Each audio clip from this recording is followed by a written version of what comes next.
Okay, hi, good evening. My name is Dr. Max Oluba, and I'm excited to come your way tonight on this episode. Thank you for joining me. Thank you for joining me on this episode tonight. So, good evening, everyone that is joining me from every other platform. So, today we are on YouTube, we're on Facebook, we're on Instagram, and we're on X. So, I'm just trying to get the Instagram on and ensure that the Instagram is live. Thank you. Thank you. So I'd like to welcome everybody here this evening. So just send me a chat. Let me know where you're joining me from this evening. Today we'll be talking about taking control of your day. It's going to be an exciting and powerful series. So just let me know where you're joining me from tonight. Just send me a chat and I can just acknowledge you, welcome you. I'm streaming all the way from Lagos, Nigeria. So if you are on any part of the world. Thank you. So I've seen somebody on YouTube, I've seen somebody on Facebook. Let's see if we can get anybody on LinkedIn or X. But let's go straight to business today.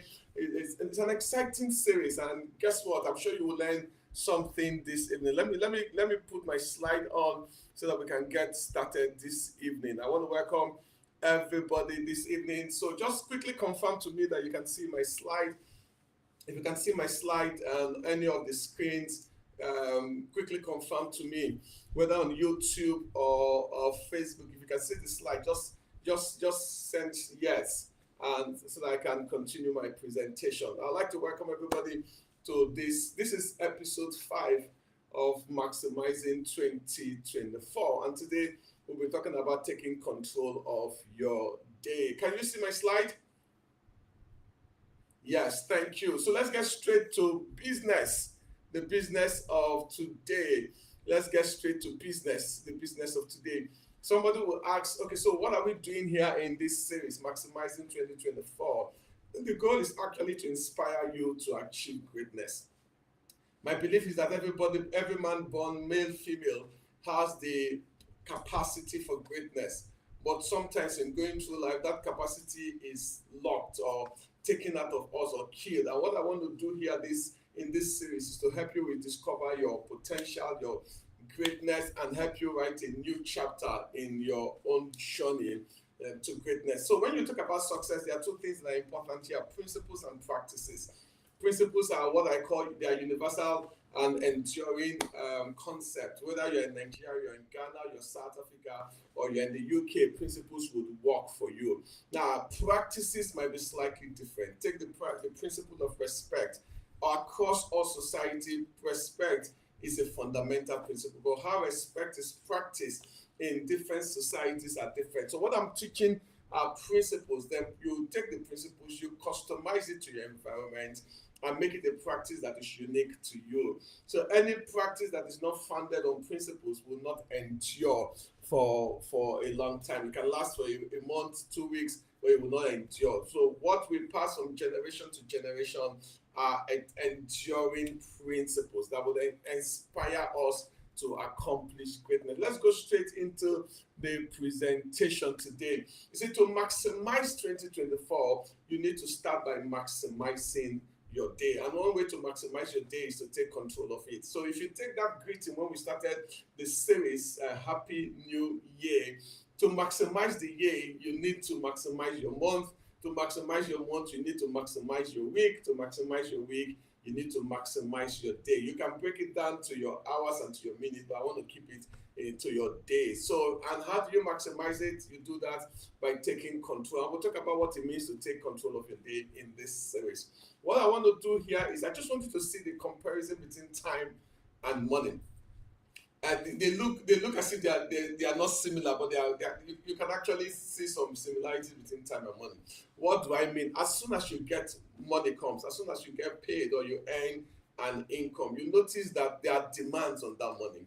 And that demands can come from family, can come from friends, can even come from strangers. You're walking on the road and somebody asks you for money and you dip your hand in your pocket and you give the person. It can come from strangers. Society make demands. The things that you buy, the advertisement that you see, there are demands from society. In order for you to belong, you want to spend some money so that you can actually belong. And there are some daily necessities that you must spend on: the clothes that you wear, the food that you eat, the internet that we are using to do this. So they are daily necessities. So you see that as soon as money comes, fast, sometimes also these demands are waiting before the money comes. So as soon as the money hits your hand, you just find out that there is an outflow going at the end of the day. And at the end of the month, sometimes you wonder, where did the money go? I know that right now there's inflation around the world, Nigeria particularly, but sometimes you just ask yourself, so where did the money go? At the end of the year, you look at the monies that have come into your hands and the monies that have gone out of your hands, and you're wondering, wow, where did the money go? I have little or nothing to show for it at the end of the day. Can I ask anybody here, have you experienced that before? Has anybody here experienced this idea where you understand, you're wondering, where did the money go? The money that I made this year, the income that I generated, where did it go? Has anybody experienced this question, wondering, this, where did the money go? In fact, sometimes even maybe before the month has ended. Okay, thank you. At least I have one confirmation here this evening. So and we'll take this concept, we'll take it into time, and we'll see the similarities between money and time. What's the similarity? So, but before we go there, we said the difference here. See, when you think about rich people, what they simply learned here is the ability to manage money, and that ability to manage money is to control their expenses or earn more than they can spend and invest money for the future. So you are rich not just primarily because of the monies that come in. It's at the end of the day what is left when you have finished all your expenses. There are people that have earned millions in their careers, and at the end of the day they are bankrupt. So they earned a lot, but they spent it on things that are not necessary, and today they are bankrupt. So wealth is actually the investments we make concerning the future. That's where the investments we make concerning the future, so that by the time you get to the future, you have a fallback option. Now let's take this to time. Same concept with time. Sometimes also at the end of the day, you are wondering, wow, what have I really done with my time? Because if you work in an office, the colleagues will come, some colleagues will come and they will take a portion of your time. Society, the social media and everything takes a portion, makes a demand on your time. The pinging and the alerts that you get, you understand, the notification that you get takes you to Twitter, takes you to Facebook and the rest. Society is making a demand on your time. The system also makes a demand on your time. What do I mean? For those of us in the part of the world where I stay, there is construction happening on a particular major road, and you find out that a journey that would have taken maybe an hour or 30 minutes is taking like 2 hours because of the construction happening. Is the system making a demand on your time? Sometimes customers can make a demand on your time. Your boss can make a demand on your time. And this is just an example. There are so many demands on your time. And if you don't learn, just like the rich men, if you don't learn to manage time, you will not be successful. So the people who are successful, they are successful because they've learned in the same way, just like the rich people learn to control their expenses and invest money for the future. People who are successful also learn to control, to manage their time and invest their time in productive activities that yield the greatest value. So they invest their time in activities, same way with somebody taking money and investing in things for the future. They invest their time in things that will yield the greatest value. That for me is one secret. And so if you add the money and the time concept together, that rich people earn more than they spend, so they develop their capacity to generate wealth. Then the same thing with successful people, they get more from their day than ordinary people.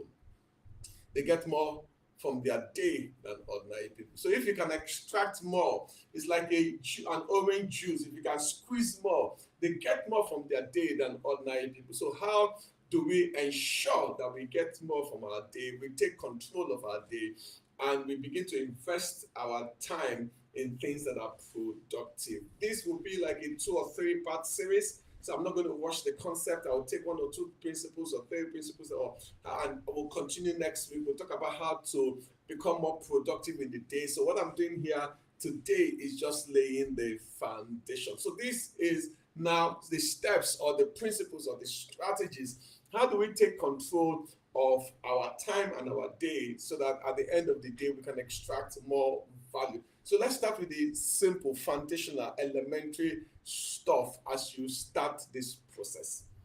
First thing I'd like to say here is that you need to learn that ultimately you're in control. Psychologists teach the concept of your locus of control. That some people have an internal locus of control, some people have an external locus of control. What it simply means is the concept that you are in control. Do you think that you are in control of the things that happen in your life, or do you think that somebody else, the system, the organization, or somebody else? So if you think you're in control and you think that your actions will lead to the desired outcomes that you want, psychologists say you have an internal locus of control. But if you think that it has nothing to do with you, it has everything to do with external forces, then psychologists say you have an external locus of control. And the people who have external locus of control do not accept responsibility for their lives, and they have a tendency to blame others for the things that happen in their life. The first principle in taking control of your time and of your day is to understand the concept of this internal locus of control. What do I mean? That ultimately you are the one in control. Yes, I know that life will make a demand on your time. I know that your boss will make a demand on your time. I know that colleagues will make a demand on your time and all that. But when you understand that this is actually also your time, then you need to begin to draw boundaries, and that boundaries will help you to manage time better. So other principles we share will help you, but the mindset is that it's my time, it's my life. It's the same thing with your money. It's your money at the end of the day, and you can decide how you want to apportion it based on your value system. You can decide how you want to apportion it. So the first principle here is that you are the person in control. Yeah, things might be dragging you in different places, but you need to understand, Maxwell, keep calm. You're actually the one in control of your time, and you need to apportion your time to the activities that will yield the greatest value for you. So in this concept of you are in control, you need to accept absolute responsibility for how your day goes. Yes, a customer there will be some distractions you might not be able to avoid, but the people who understand the internal locus of control knows how to readjust. It's like a shock absorber in a car. That's why it is built in a car. There will be potholes. So once in a while you will meet potholes, but you need to learn how to adjust so that you can actually get to your destination on time. So the first principle is the principle of understanding that you are in control. If you don't understand this principle that you're in control, every other thing that we're going to teach here will not make sense. So that realization that I'm actually the one in control of my time, and I can apportion my time to the things that are important to me to yield the result that I want is very foundational or fundamental. I just want to be sure that my internet is not having any issues this evening. Can you still hear me?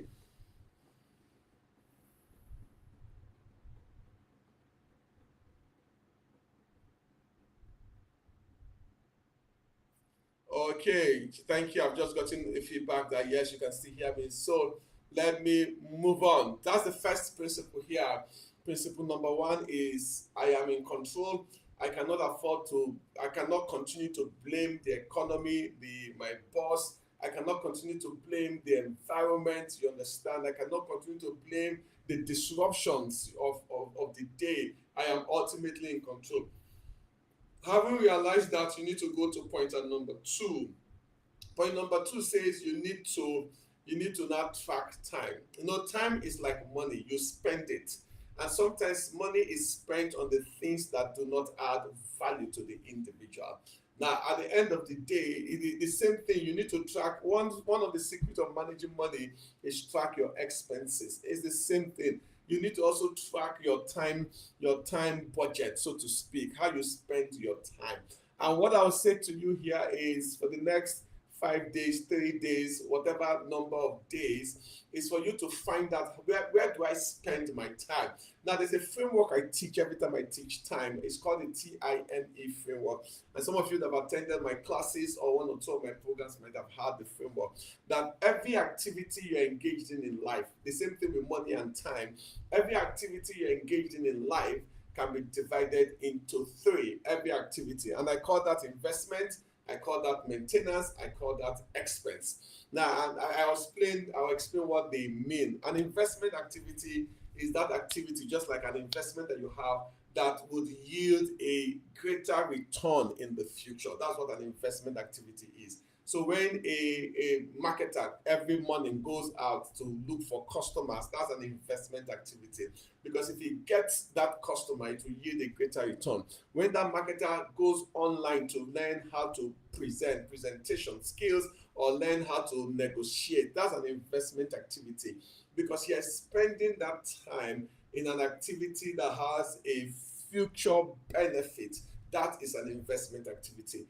Maintenance activity are the activities that are necessary, but there are no future benefits. And expense activities are activities that are not necessary and do not add value to the individual. So if you take TIME, you see the concept of time, that the I in time is investment, the M in time is maintenance, and the E in time is expense. So it's a framework I teach when I teach about time management.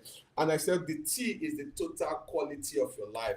Now, the quality of your life can be understood from this framework is a function of the proportion of time that you give to these three buckets. What do I mean? Every day is 24 hours. Certain people in their 24 hours, no investment activity. They did not do anything to develop themselves or anything that will come back and make them a better person in that 24 hours. What they had was maintenance, sleep, eat, and the rest, or expense, engaging in activities that will not add value. So let's even take our children, for example. If you leave your kids, they rather want to watch television rather instead of doing their assignment. Doing their assignment and reading is an investment activity.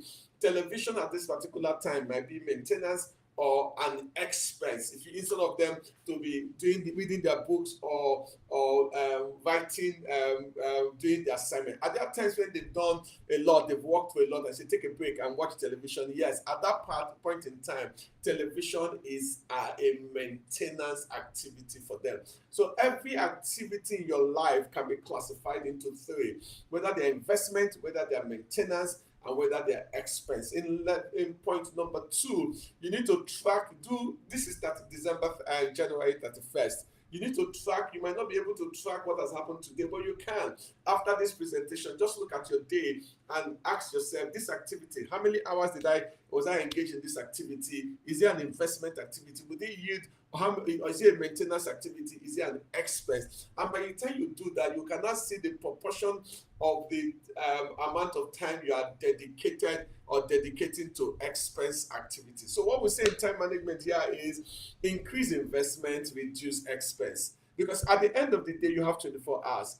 The only thing you can do is some activities you have to reduce so that you can increase that time to the activities that are important to you, which are investment activities. So in point number 2, you need to track your time expenditure. That's the second thing. Track your time expenditure. How am I spending my time right now? Because the quality of your life is a function of the time that you devote, you function of the proportion of time that you give to these activities. That's the quality of your life. So when a man spends so much time in investment activities, you will see it over time. You will see the return over time. And so if somebody spends the same amount of time in expense, you will see the return in terms of punishment at the end of the day. So point number 2 says you need to track the allotment of time currently. That's the second thing. Track it and do that analysis for yourself between now and the next 7 days, and see what it will reveal to you. And then you can now find out what you need to do. Certain activities have to go so that you can invest time on the things that are important to you. Let's go to point number 3. Point number 3 says,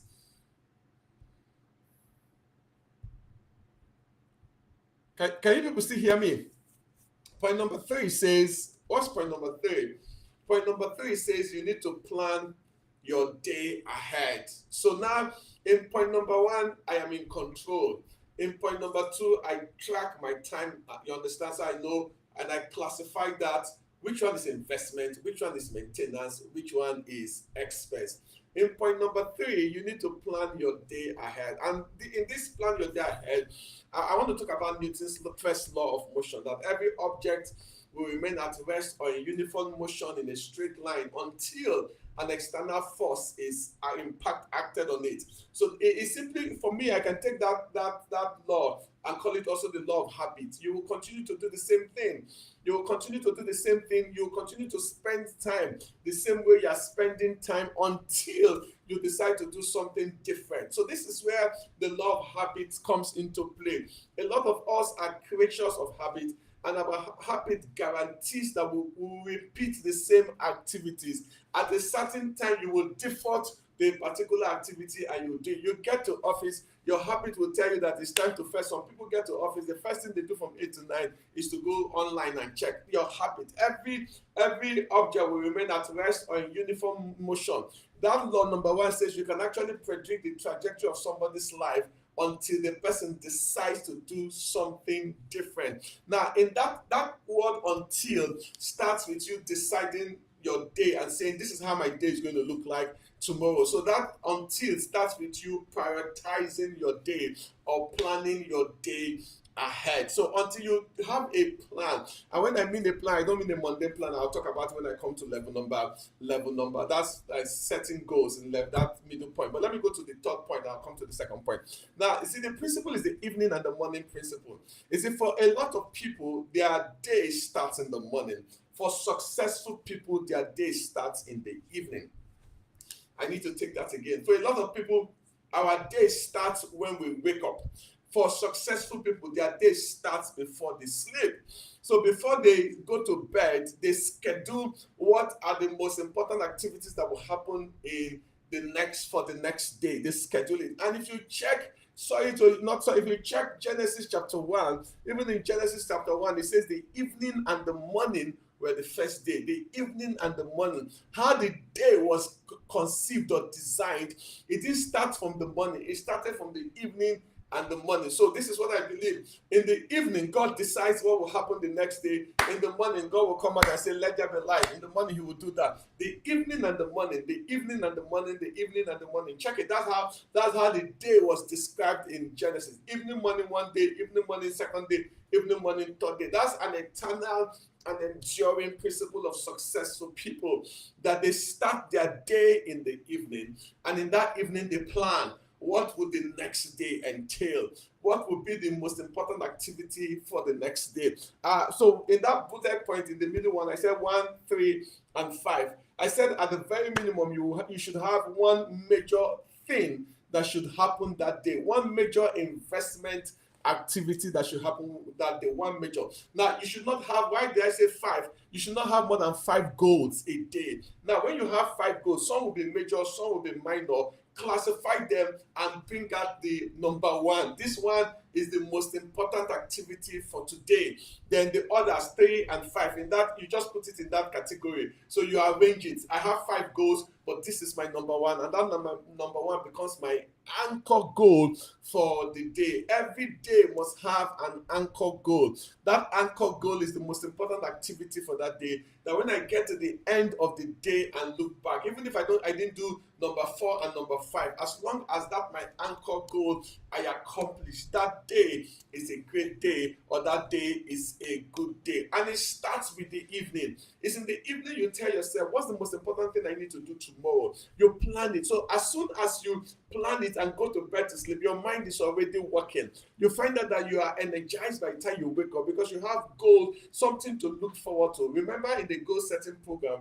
we said that people are not lazy, they only have lazy goals. So if you don't have goals that would excite you, that would stimulate you, that would force you to jump out of your bed in the morning, then that day I'm sure that you will not maximize it. A lot of people enter their day without anything to look forward to. The Newton first law of motion is happening for them. They just continue living the mundane life. So today, January 31st, January has come and gone. For some of us here, sorry to say this, you look back at January and say, so what did I really accomplish? In line with my goals, in line with my dreams, in line with my vision, what did I really accomplish? And we can look back, and for some people, there's nothing significant that has happened because the first law of motion is happening. Every object is at rest or in uniform motion in a straight line. So the only way to break that is for you to now start planning your day the day before. The evening and the morning principle. You plan in the evening, you execute in the morning. You plan in the evening, you execute in the morning. You plan in the evening, you execute. So this is a good day to plan February and plan tomorrow, because this is the evening, so that you can start executing in the morning. And please do me a favor, give me feedback. It would be nice for us to hear feedback from you. Let me bring this to a close because of time. It's 4 minutes to a close. I think I will just mention the principle, perhaps stop here, then start here next time. So this is the last principle here that I want to stop here, is to start early. So next week we'll start from this and we'll build on it. So we've covered 3 things today. We said that the first thing you need to do is the concept of locus of control. The second thing is you need to track your time. The third thing is that you need to plan your day. And in planning your day, with this, I said use the evening and the morning principle. Start in the evening and execute in the morning. And every day should have what I call an anchor goal. That is the goal that must happen that day for that day to be a great day. So this is start early. Now, it doesn't matter anything that you plan. If you don't start early, I'll talk about some of the benefits of starting early, but let me say this. So if you talk about the distractions that we have, the boss's time, the colleagues' time, all the distractions that we have, it's one way you can cut off a lot of distractions is simply by starting early. One way you can cut off a lot of distractions is by starting early. And if you check the word star and start, the difference between star and start is simply T. The difference between star and start is simply T. And the lesson here is that a star is somebody that started and gave his dream time for them to mature. And there's some things, they've talked about the 10,000 hour principle. We'll talk about that next week. We'll also talk about the concept of time compression diseconomies next week. And so that we can explain certain things, so that you can see why you need to start. I have it on the slide, but it's 10:27, 9:27. I think I need to stop. So when we'll come next week, I will continue from here, because you see, if I talk about time compression diseconomies here, the summary is that there are certain things that will take a specific number of hours to accomplish, and you cannot compress it. The more you compress it, the more you destroy it. You will waste money. It will affect the quality. So to write a good report, for example, might take 4 hours. Let's say it takes 4 hours. If you start early, you can pace yourself. And if you have 8 days, for example, you can give yourself 30 minutes a day and you can accomplish it. But if you wait until the last moment and you want to compress what would take normally 4 hours or 8 hours, and you want to compress it into 1 hour, time compression diseconomies will take place. And it doesn't matter. That report will not be a great report. You can get away, wink it once or twice, but it won't happen consistently, because certain things require a specific amount of time. I'll build on this next week. I hope this session, I need to stop here, is 9:28 Nigerian time, 8:28 UK time, and maybe people in America. But I hope you've learned something in this session. I think it would be nice if you have a question. I might want to take 1 or 2 questions in the things that I've covered. Then next week we'll start from starting early, and we'll cover some other things. So how do we deal with distractions? How do we increase productivity? We'll cover all that in the month of February. How do we ensure that we become high performing staff? We'll cover all that in the month of February. But is there any question on what I've covered so far, so that I can take the question and answer? If there's any question, I can take the question and answer. Thank you. Thank you for everybody who joined the call. Immediately the call is over, you can watch the video again on YouTube. You can watch it on Instagram. No, not on Instagram. You can watch it on Facebook, on LinkedIn, and on X. So next week, we'll start from starting early, and we'll build on the time compression diseconomies and all the benefits of starting early next week, and all the other things we need to cover. Any question? Okay, it looks as if there are no questions. I want to thank everybody who came on the call. Next week again, same time, same channel. We'll continue this series on taking control of your day, which is a subset of maximizing 2024. God bless you. My name is Dr. Max Oluba.